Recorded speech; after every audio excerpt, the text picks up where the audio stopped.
So hello guys, welcome back to my YouTube channel set time bound goal. This और संदीप भैया। और guys आज बात होने वाली है थापर की। वैसे तो इसका राउंड 1 का काउंसलिंग फिनिश हो चुका है, राउंड 1 का रिजल्ट भी आ गया, लोगों ने सीट एक्सेप्टेंस फीस भी जमा कर दी। लेकिन जी जो लोग राउंड 1 में नहीं बैठे थे थापर में, वो अभी क्या कर सकते हैं, राउंड 2 में अप्लाई कर सकते हैं। और अभी हम देखेंगे कि राउंड 1 की कट ऑफ क्या गई है और पिछले साल कट ऑफ थापर की क्या गई थी। काफ़ी बढ़िया सा कैंपस है इसका, पटियाला में है। और एक ही बहुत बड़ा, मतलब अगर कॉन्स की बात करें तो एक ही है भैया, फीस दबा दबा के यहाँ लगने वाला है। तो चलो हम देखते हैं कि थापर कैसा है, थापर का प्लेसमेंट कैसा है, और हम थोड़ा बहुत वीआईटी वगैरह से भी कंपेयर करेंगे कि भैया जाना चाहिए थापर में या नहीं। तो चलिए गाइस शुरू करते हैं। और थापर के बारे में अगर मैं इस साल की बात करूं तो भैया थापर का जो हाईएस्ट पैकेज था ना, वो 15.75 एलपीए का था। वैसे तो ज्यादातर प्राइवेट कॉलेज अपने सिर्फ हाईएस्ट पैकेजेस या टॉप के पैकेजेस को ही हाईलाइट करते हैं। ज्यादातर कॉलेज अपने मीडियन सैलरी या ब्रांच वाइज प्लेसमेंट या ब्रांच वाइज मीडियन सैलरी को ज्यादातर प्राइवेट कॉलेज हाईलाइट नहीं करते हैं। बट परेशान मत हो, मैं जब भी प्राइवेट कॉलेज की वीडियो बनाता हूं तो उसमें कुछ ना उसमें रियलिटी उनकी जरूर ऐड करता हूं, तो आपको भी पता चलेगा कि भैया थापर में एक्चुअली प्लेसमेंट क्या चल रहा है। हाईएस्ट प्लेसमेंट तो सिर्फ ठीक है देखने के लिए है। ओके, अगर मैं बात करूं तो नैक ने ए प्लस का एग्रेडिएशन दिया हुआ है। और भाई साहब अगर मैं एनआईआरएफ रैंकिंग की बात करूं तो 20 एनआईआरएफ रैंकिंग है भाई, बढ़िया एनआईआरएफ रैंकिंग है, एनआईआरएफ के मामले में काफी तगड़ा है। और यूनिवर्सिटी लेवल पर 22 एनआईआरएफ रैंकिंग है। कैंपस एरिया जो थापर का है भैया 250 एकड़ का कैंपस है, 250 एकड़ का कैंपस है। और ये थापर जो है आज का नहीं है, काफी पुराना कॉलेज है, 1956 का। मतलब शुरू में जो प्राइवेट कॉलेजेस खुले थे उनमें से एक है थापर। इसलिए एलुमिनाई नेटवर्क जो है बहुत बढ़िया है, काफी ह्यूज एलुमिनाई नेटवर्क आपको देखने को मिलेगा। तगड़ा एलुमिनाई नेटवर्क है, तो ये बहुत अच्छी बात है थापर में, क्योंकि this is one of the oldest private institute. Okay, अगर मैं बात करूं आज की वीडियो में हम क्या बात करेंगे तो भैया एडमिशन का मोड क्या है, मोड ऑफ एडमिशन क्या है, यहाँ की टोटल फीस कितनी लगने वाली है। क्योंकि प्राइवेट कॉलेज में सबसे बड़ी समस्या पेरेंट्स को फीस की लगती है, क्योंकि फीस बहुत हाई होता है। हालांकि कुछ स्कॉलरशिप भी हैं, और स्कॉलरशिप की लिंक्स मैं आपको क्या कर दूंगा, डिस्क्रिप्शन बॉक्स में डाल दूंगा, आप वहां से चेक करिएगा। टेलीग्राम चैनल पर भी डाल दूंगा, आप अपने ट्यूशन फीस वगैरह में भी वेवियर ले सकते हैं। ओके, यहाँ पे टोटल सीट मैट्रिक्स क्या है, रिजर्वेशन पॉलिसी क्या है, और प्लेसमेंट का स्ट्रक्चर क्या है, कट ऑफ क्या है, और मेनली इस कॉलेज के प्रोज एंड कॉन्स क्या है। स्कॉलरशिप का जो डेटा है मैं आपको शेयर कर दूंगा अपने टेलीग्राम चैनल पर। किसी को भी डाउट है तो पूछ लीजिएगा, अगर सब कुछ बताने लगा तो वीडियो बड़ी लंबी हो जाएगी। अगर मैं बात करूं तो मोड ऑफ एडमिशन 2 चैनल है यहाँ पर। एक है भैया जेई मेन के थ्रू हो, जो जेई मेन के थ्रू होगा, और दूसरा होगा भैया based on board marks. 30% seat, 70% seat इनकी जो टोटल सीट है, जो इनकी टोटल सीट है, टोटल सीट में से 70% सीट जो है जेई मेन से भरी जाएगी, और बाकी के 30% सीट जो है बोर्ड के परसेंटेज से भरे जाएंगे। और अभी जो राउंड 1 का रिजल्ट आया है वो जेई मेन का आया है। ओके, अप्लाई करते टाइम हम दोनों से अप्लाई करेंगे, don't worry for that. Okay, अब अगर मैं बात करूं कि एलिजिबिलिटी क्या है, तो द कैंडिडेट इस इंस्टीट्यूट में बैठने के लिए, यहां पर काउंसलिंग कराने के लिए जो एलिजिबिलिटी क्राइटेरिया क्या है, वो आपका एटलीस्ट 70% मार्क्स, ठीक है, 70% marks for all and 65% marks for SC ST होना चाहिए। और साथ ही साथ आपके 3 subject, physics chemistry, 3 subject physics mathematics, और बाकी chemistry biology biotechnology and technical vocation, ये ऑप्शनल है, फिजिक्स एंड मैथ्स होना चाहिए। ओके, और साथ ही साथ एलिजिबिलिटी क्राइटेरिया, एक तो 10+2 का एलिजिबिलिटी क्राइटेरिया है। साथ ही साथ आप अगर जेई चैनल से लेना चाह रहे हो तो जेई मेन में बैठे होने चाहिए, जेई चैनल से नहीं लेना चाह रहे हो तो बोर्ड से भी हो जाता है। ओके, और बाकी ये सब इन्होंने लिख रखा है कि सिटीजन ऑफ इंडिया होना चाहिए, और गुड मोरल कैरेक्टर होना चाहिए। सब कोई नहीं देखने वाला, टेंशन मत लो। ओके, और एक बात और ध्यान रखना, 22, 23 और 24 इसी में इसने 10+2 पास किया हुआ है। ऐसा नहीं है कि बहुत पुराना कैंडिडेट है और 10+2 पास किया, अब आएगा तो ये लोग यहां पर एडमिशन देने वाले हैं। इसके अलावा the candidate who have not appeared in JEE main can consider for admission following branch only। In branch में विदाउट जेई मेन, अगर आपने जेई मेन में अगर आप अपीयर नहीं हुए हो और आप एडमिशन चाहते हो, आप एडमिशन चाहते हो यहाँ पर विदाउट जेई मेन, तो इन ब्रांच में अपीयर हो सकते हो, कोई समस्या नहीं है, बिना जेई मेन के भी इस ब्रांच में एडमिशन मिलता है। आप मोटा मोटी हम बात करते हैं फीस की, जो आपको अभी नहीं दिख रहा होगा, थोड़ा सा ब्राइटनेस कम कर लेते हैं। ओके, अब अगर मैं फीस की बात करूं ना भाई, तो यहाँ की फीस बहुत महंगी है। देखो बीटेक की जो फीस है, जो सीएससी वाले ब्रांचेज हैं, जैसे computer engineering, CSC, computer science with business, in branches में टोटल फीस पड़ती है 23,80,000। 4 साल का ये सिर्फ फीस है, ये प्रोग्राम की इनकी फीस है। और उसके बाद हॉस्टल फीस में इन लोगों ने बहुत वैरायटी दे रखी है। अगर आपको first single seater non AC चाहिए तो 49,000 पर सेमेस्टर लगाना पड़ेगा। अगर आपको कॉमन बाथरूम के साथ चाहिए सिंगल सीटर एसी वाला तो 56,000 लगाना पड़ेगा पर सेमेस्टर। अगर नॉन एसी लोगे तो मिनिमम 1,00,000 पर सेमेस्टर, और अगर एसी वाला लोगे तो 56,500 पर सेमेस्टर। तो आपको 1,10,000 के आसपास तकरीबन देना पड़ेगा। और अगर आपको सिंगल सीटर अटैच टॉयलेट वाला लेना हो, अटैच टॉयलेट शेड, तो ये कम से कम 65,000 रुपए लगने वाला है। तो टोटल मतलब अटैच टॉयलेट 75 का लगेगा, शेड टॉयलेट 65 का लगेगा। तो मतलब कहाँ, मतलब बहुत वैरायटी इन लोगों ने दे रखी है, आप जैसा चाहोगे वैसा मिल जाएगा। कि भैया मेरे को सिंगल सीटर चाहिए, सिंगल रूम चाहिए, उसी में अटैच्ड वॉशरूम टॉयलेट सब हो, तो ये लोग देख देंगे, बस पैसा ज़्यादा देना पड़ेगा। तो कुल सुख सुविधा तुम्हें मिल सकती है अगर तुम्हें ये सब चाहिए तो यहाँ जाओ। तो ओवरऑल मिला जुला के यहाँ पर पैसा काफी ज्यादा लगने वाला है। Okay, I hope you are getting my point. और हॉस्टल फीस पर सेमेस्टर इन लोगों ने अलग से दे रखा है। अगर मतलब shared non AC seater like this 30 ए पढ़ लेना, मतलब ओवरऑल तुम्हारा 25 लाख से 25 से 30 लाख तो तुम्हारे लगने ही लगने हैं, उसमें कोई बुराई वाली बात नहीं है। मतलब 25 लाख तक का तो बजट आप बना के चलिए, 25-30 लाख का तो आप मिनिमम बजट बना के चलिए, उससे प्लस भी हो सकता है। आपके एक्सपेंसेस पर डिपेंड करेगा कि आप किस टाइप का कॉलेज, किस टाइप का हॉस्टल, किस टाइप की सुख सुविधाएं यहाँ पर लेना चाहते हैं। ओके, नंबर ऑफ सीट्स की बात करूं तो यहाँ पर जो नंबर ऑफ सीट है, अगर मैं बात करूं कंप्यूटर साइंस की तो दैट इज यहाँ पर अगर मैं कंप्यूटर साइंस की बात करूं पटियाला कैंपस में, तो यहाँ पे 360 सीट है। देरावासी कैंपस में 120 सीट है। सीएस एंड बिजनेस सिस्टम में 60 सीट है। उसके अलावा कंप्यूटर इंजीनियरिंग में 960 सीट हैं। उसके अलावा इलेक्ट्रॉनिक्स में भी काफ़ी ज़्यादा इन लोगों ने वो डाल रखा है। इलेक्ट्रॉनिक्स एंड कम्युनिकेशन 360 सीट है। इलेक्ट्रॉनिक्स एंड वीएलएसआई नई ब्रांच है, 90 सीट है। Electronics engineering instrumentation and control में 90 सीट है। रोबोटिक्स एंड एआई में 90 सीट है। एआई एंड मशीन लर्निंग में 120 सीट है। तो टोटल तुम देख सकते हो काफ़ी ज़्यादा है। यहाँ पे इलेक्ट्रिकल एंड कंप्यूटर इंजीनियरिंग है, ये भी यहाँ पे ठीक ठाक ब्रांच है। शिवनादर वगैरह के इलेक्ट्रिकल एंड कंप्यूटर से कंपेयर करोगे तो तुम्हें पता चलेगा यहाँ पे कंप्यूटर के सब्जेक्ट ज़्यादा हैं, इलेक्ट्रिकल के सिर्फ 4-5 ही हैं।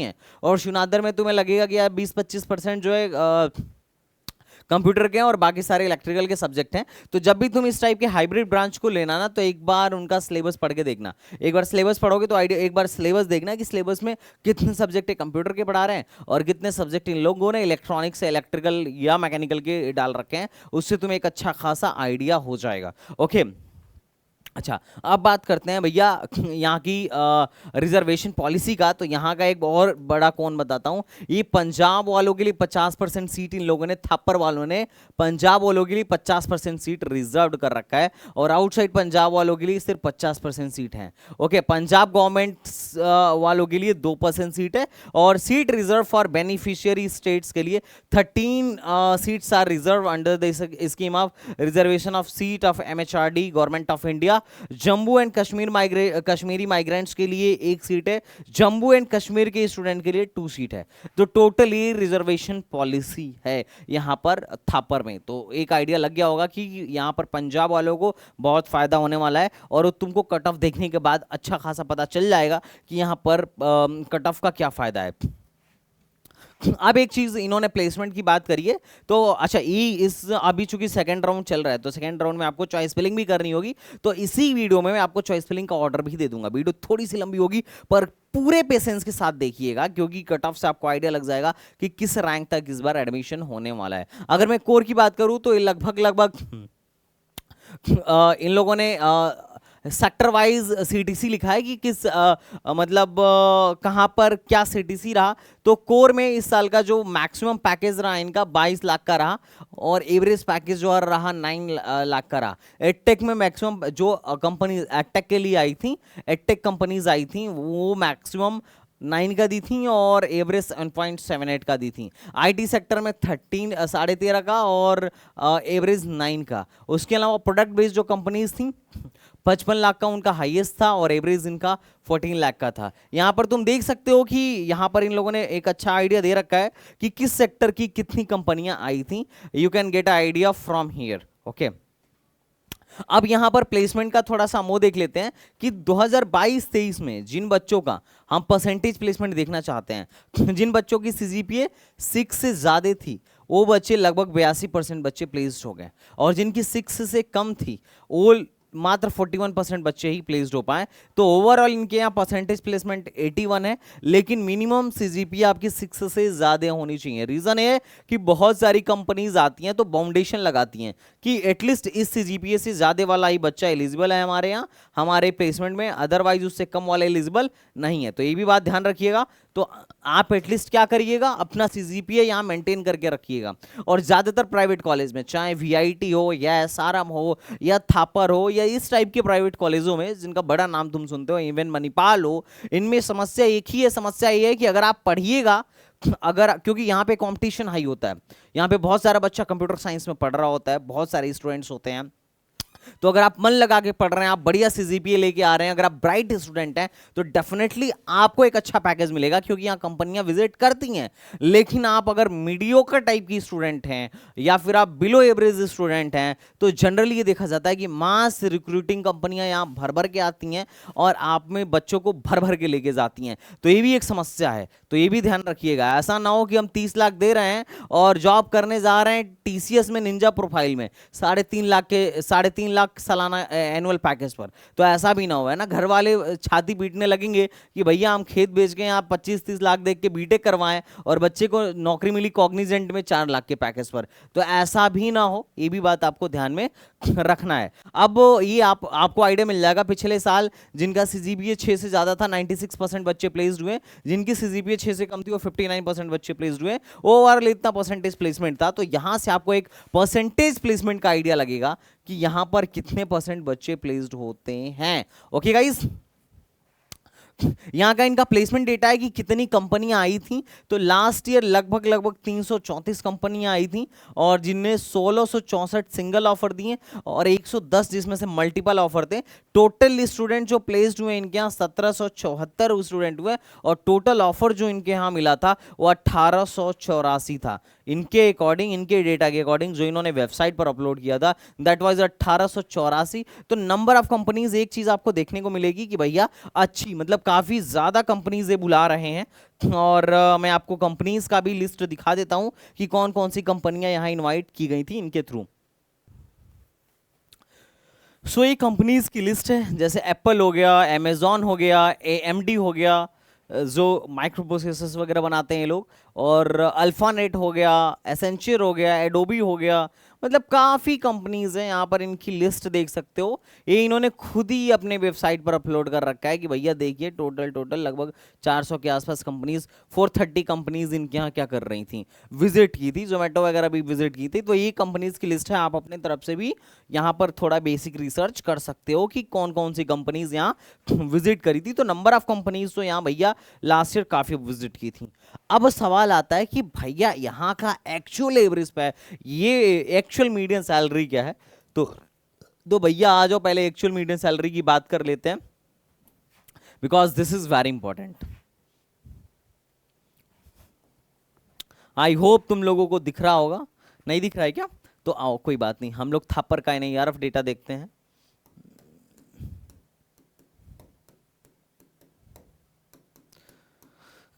ये है भैया थापर का एनआईआरएफ डेटा, और यहां से तुमको एक आइडिया लगेगा कि एक्चुअली में इन्होंने जो डेटा सबमिट किया था। हालांकि देखो जो एनआईआरएफ डेटा होता है, थोड़ा बहुत मुझे भी कभी कभी मुझे इसमें भी शक होने लगता है, बट इससे ज्यादा तो नहीं हो सकता, इससे कम ही होगा, इतना तो श्योर है। ठीक है, अब देखो इनके यहाँ नंबर ऑफ कितने स्टूडेंट थे और कितने प्लेस्ड हुए, आपको क्लियर दिख रहा होगा। 2022-23 के एकेडमिक ईयर में 2259 बच्चे थे जो ग्रेजुएट हुए थे, उसमें से 1962 बच्चे प्लेस्ड हो गए थे। ये डेटा देख के तुम बोल सकते हो कि हाँ यहाँ पर प्लेसमेंट परसेंटेज अच्छा है, क्योंकि भैया देखो 2200-2300 में से अगर मान लो ऐसा मोटा मोटी 2250 में से 1950 बच्चे प्लेस्ड हो रहे हैं, बहुत बढ़िया है। क्योंकि देखो 193 बच्चे यहाँ से हायर स्टडीज में भी गए हैं, तो ओवरऑल प्लेसमेंट परसेंटेज यहाँ पर ठीक है। लेकिन वही समस्या है कि बहुत सारे बच्चे ऐसे होंगे जो मास रिक्रूटिंग कंपनीज में या लो पैकेज पर भी गए होंगे, ये भी बात ध्यान रखिएगा। तो अगर आप वहां जाके अच्छे से पढ़ाई नहीं करेंगे तो ये दिक्कत आपके साथ आएगी। अगर आप वहां जाके पढ़ाई करेंगे तो एक टॉप के कंपनीज में भी आपको प्लेसमेंट लेने का मौका मिलेगा, बाकी तो आपकी स्किल है। और अगर मीडियम सैलरी की बात की जाए तो 11 लाख लगभग 11,89,000 लगभग 11.5-12 लाख के आसपास इनकी मीडियन सैलरी है। तो यहां से आपको एक बढ़िया आइडिया तो मिल ही गया होगा कि हाँ भैया ठीक है बढ़िया है।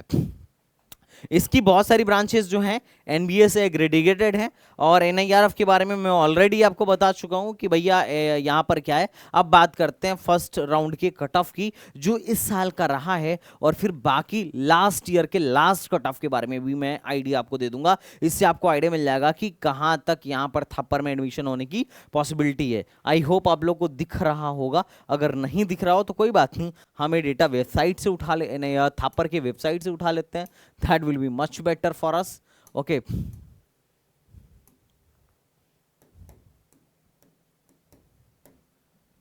ओरिजिनल डेटा उठा लेते हैं ना इनके यहाँ से, जो अभी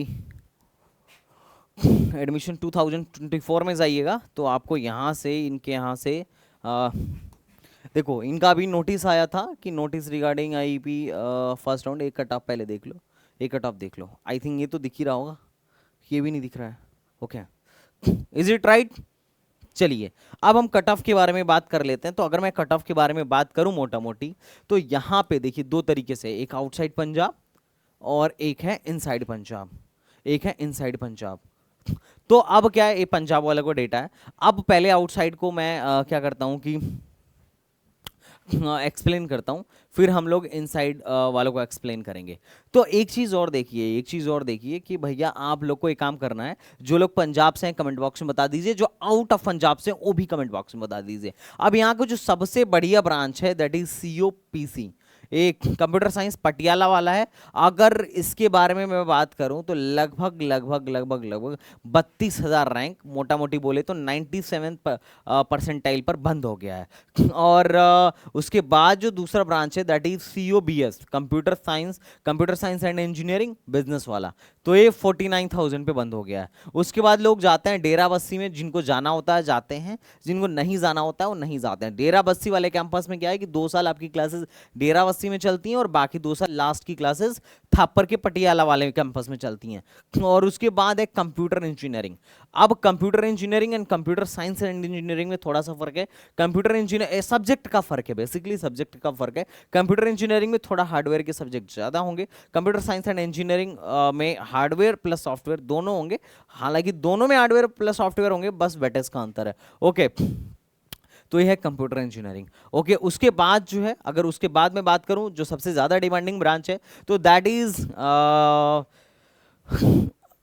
AI एंड ML। उसके बाद है आपका रोबोटिक्स एंड AI।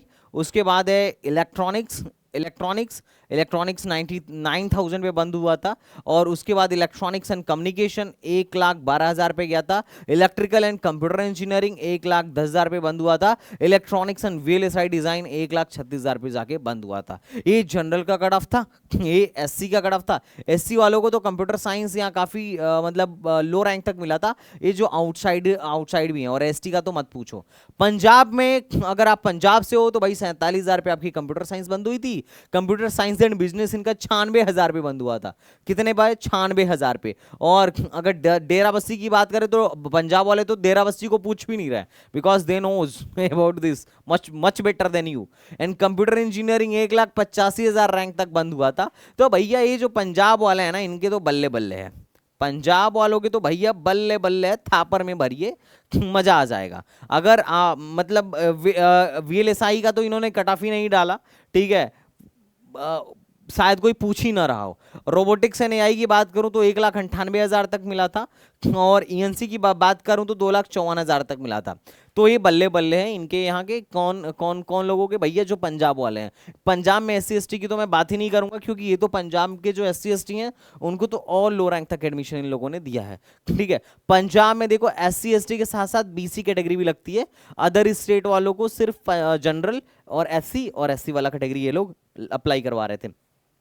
ओके अब बात करते हैं कि भैया एक बात बताओ, प्रेफरेंस ऑर्डर एटलीस्ट क्या होना चाहिए? ये पिछले साल का कट ऑफ है, इसको भी एक नजर देख लो। अगर मैं आउटसाइड पंजाब का दिखा रहा हूं, तुम बाकी इनसाइड पंजाब का देख लेना। अगर मैं कंप्यूटर साइंस एंड इंजीनियरिंग की बात करूं तो पिछले साल लगभग 33,000 रैंक पर कंप्यूटर साइंस एंड इंजीनियरिंग बंद हो गई थी। Computer science and business system 39,000 rank पे बंद हुई थी, इस साल 47 पे बंद हुई है, तो ये अच्छी बात थी। कंप्यूटर इंजीनियरिंग इस साल देखा होगा तुमने 87 तक गई है, पिछले साल 62 पे ही जाके बंद हो गई थी।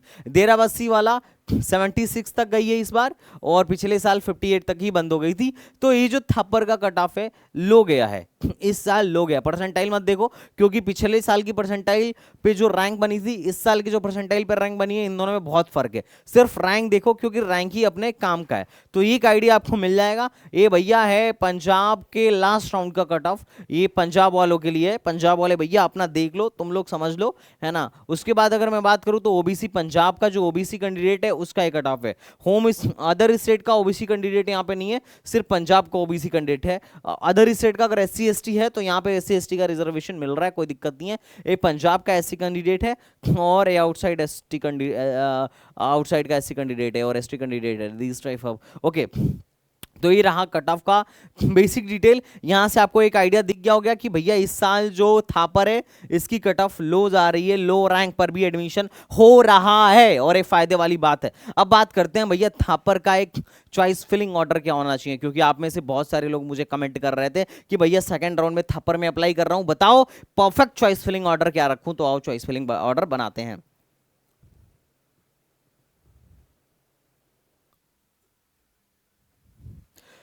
सो गाइज जनरल चॉइस फिलिंग का एक ऑर्डर भी देख लेते हैं अपन लोग। अब अगर मैं बात करूं जनरल चॉइस फिलिंग के ऑर्डर का, तो सबसे पहले अपने को सीएसई भरना है, सीएसई इन पटियाला कैंपस। उसके बाद CS in business system, CS in business system काफ़ी अच्छा ब्रांच है। उसके बाद अगर मैं बात करूं तो बहुत सारे बच्चे सीएसई इन डेराबस्सी कैंपस में जाते हैं, ज़्यादातर पंजाब वाले नहीं जाते हैं, बाहर वाले जाते हैं। यहाँ 2 साल डेराबस्सी में पढ़ाया जाएगा और 2 साल आपको कहाँ पढ़ाया जाएगा, पटियाला कैंपस में पढ़ाएगा। तो जिनको इंटरेस्ट हो भरें, अदरवाइज छोड़ दें। उसके बाद है अपना कंप्यूटर इंजीनियरिंग। कंप्यूटर इंजीनियरिंग वही सॉफ्टवेयर, और इस यहाँ पे मतलब थोड़ा सा सब्जेक्ट का डिफरेंस है, यहाँ पर थोड़ा बहुत हार्डवेयर का भी सब्जेक्ट्स होते हैं। उसके बाद अगर मैं बात करूँ तो नेक्स्ट अपने को डालना है AI/NML। AI/NML काफ़ी फ्यूचरिस्टिक ब्रांच है, artificial intelligence and machine learning. उसके बाद अगर आपको डालना हो तो आप डाल सकते हो रोबोटिक्स एंड AI। वैसे तो मैंने ये जनरल ऑर्डर बनाया है, बाकी आप अपने इंटरेस्ट के हिसाब से डाल सकते हो, पर मैं डिमांड के हिसाब से और प्लेसमेंट के हिसाब से, प्लेसमेंट सिनेरियो के हिसाब से एक जनरल ऑर्डर बना रहा हूं। लेकिन जिनको फॉरेन में जाके बाद में एमएस वगैरह करना हो तो वही मेक श्योर कर लें कि उनकी जो ब्रांच है एनबीए से एग्रेडिएटेड है कि नहीं है, क्योंकि नई ब्रांचेज नहीं है, पुरानी ब्रांचेज एनबीए से एग्रेडिएटेड हैं। उसके बाद है भैया आपका electronics and computer engineering, ENC, इसकी कट ऑफ सबसे अच्छी जा रही है रोबोटिक्स एंड AI के बाद। उसके बाद कुछ लोग इलेक्ट्रिकल एंड कंप्यूटर की तरफ जा रहे हैं, क्योंकि यहाँ पे अच्छे खासे कंप्यूटर के सब्जेक्ट आपको पढ़ाए जाएंगे अपार्ट फ्रॉम इलेक्ट्रॉनिक्स। इलेक्ट्रॉनिक्स के तो 6-7 सब्जेक्ट ही आपको देखने को मिलेंगे, वो भी जो मेन है। अब आपकी मर्जी है, या तो आप इलेक्ट्रिकल एंड कंप्यूटर को चूज करिए या फिर EC चूज करिए। अब चूंकि मैं EC इंजीनियर हूं तो मैं होता तो EC चूज करता, बाकी आपकी मर्जी है ना। इलेक्ट्रॉनिक्स एंड कम्युनिकेशन में भी आप कोडिंग करते हो, ऐसा नहीं है। उसके बाद जो नेक्स्ट ब्रांच है that is electronics in VLSI।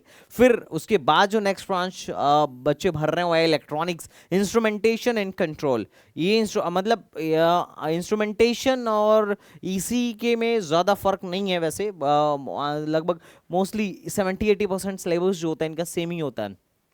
ये जो VLSI है इलेक्ट्रॉनिक्स का ही स्पेशलाइजेशन है। जैसे कंप्यूटर में बहुत सारे स्पेशलाइजेशन आजकल देख रहे हो आप, AI NML and data science, this type of specialization जो कि फ्यूचरिस्टिक है, उसी तरीके से इलेक्ट्रॉनिक्स में VLSI फ्यूचरिस्टिक है। बट अभी VLSI में जो जॉब है सबसे ज़्यादा मास्टर्स वालों के लिए है, मतलब कंपनियां मास्टर्स एमटेक को ज़्यादा प्रेफर करती हैं as compare to BTech. But ये पहले था भी नहीं, है चाल चलन था भी नहीं, पहले VLSI का चाल चलन बीटेक में नहीं था। एज अ सब्जेक्ट हम वेरीलॉग वगैरह पढ़ते थे, बट अब VLSI स्पेशलाइजेशन में ही बीटेक कराई जा रही है, अच्छी बात है। मे भी आने वाले टाइम में कंपनीज इसको भी प्रीफर करें। उसके बाद अगर मैं बात करूं तो दैट इज इलेक्ट्रिकल। वैसे IITs में तो प्रीफर करती हैं, बाकी कॉलेजों का नहीं पता कि कितनी VLSI की कंपनीज आती हैं। उसके बाद आप इलेक्ट्रिकल देख सकते हो, मैकेट्रॉनिक देख सकते हो, mechanical, civil engineering in specialization with computer application, civil engineering, chemical and so on. लेकिन मेरे हिसाब से ROI अगर देखें तो ज़्यादातर कंपनीज कंप्यूटर साइंस की ही आती हैं। तो अगर आपको कंप्यूटर साइंस मिल रहा है तो ठीक है, वर्थ इट है। मैक्स टू मैक्स अगर आपको पैसे हैं ही तो फिर आप इलेक्ट्रॉनिक्स तक जा सकते हो, इलेक्ट्रॉनिक्स फैमिली तक जा सकते हो। उसके बाद तो मैं ज़्यादा प्रेफर नहीं करता हूँ, क्योंकि भैया आप जब पढ़ने जाओगे तो 25-30 लाख यहाँ पे आपके लगने ही लगने हैं। तो ROI के हिसाब से थोड़ा सा प्लेसमेंट भी डिसेंट होना चाहिए। अगर आप कोर ब्रांचेज या बाकी ब्रांचेज में जा रहे हो तो भैया मैं तो कहूँगा कि ठीक है यार, एक अच्छा रैंक नहीं रहा होगा और हो सकता है कि बच्चा अच्छी कॉलेज लाइफ के लिए जा रहा हो, और मैं इस पे ज़्यादा टिप्पणी नहीं करना चाहूँगा। बट बाकी ओवरऑल आप देख लेना, है ना। अगर आपको कंप्यूटर वगैरह मिल रहा है ठीक है, कोई बात नहीं, जा सकते हो। अगर आपको ऐसा पैसों में कोई दिक्कत नहीं है तो ओके। तो हॉस्टल्स वगैरह काफ़ी ठीक है। पंजाब में है तो भाई खाने वाने में बहुत ज़्यादा दिक्कत नहीं होती है, खाना पंजाब का वैसे भी मुझे सही लगता है। अब हम बात करते हैं इसके प्रोज की। तो भैया इंफ्रास्ट्रक्चर काफ़ी, मतलब जिस बच्चे से पूछो मोस्टली बच्चा कहता है भैया शानदार है, काफ़ी शानदार पटियाला वाला कैंपस है, और प्लेसमेंट की अपॉर्चुनिटीज़ भी काफ़ी अच्छी हैं। पर वही बात ध्यान रखना जो मैंने तुमसे बताया कि CPI अच्छी लेके आनी पड़ेगी, मेहनत करना पड़ेगा कॉलेज में जाके। साथ ही साथ स्ट्रॉन्ग एलुमनाई नेटवर्क है, क्योंकि बहुत पुराना है, 1957 का कॉलेज है। अब इसका एलुमनाई नेटवर्क तगड़ा नहीं होगा तो भैया नए कॉलेज का कैसे हो सकता है। Big companies also visit for internship के लिए भी बड़ी बड़ी कंपनीज यहाँ पर विजिट करती हैं। There are a lot of research opportunities that you can pursue without a lot of questions, and international collaboration है इनके साथ, ट्रिनिटी कॉलेज डबलिन के साथ, and there are many colleges जो इंटरनेशनल, जिनके साथ इन्होंने इंटरनेशनल कोलेब्रेशन कर रखा है।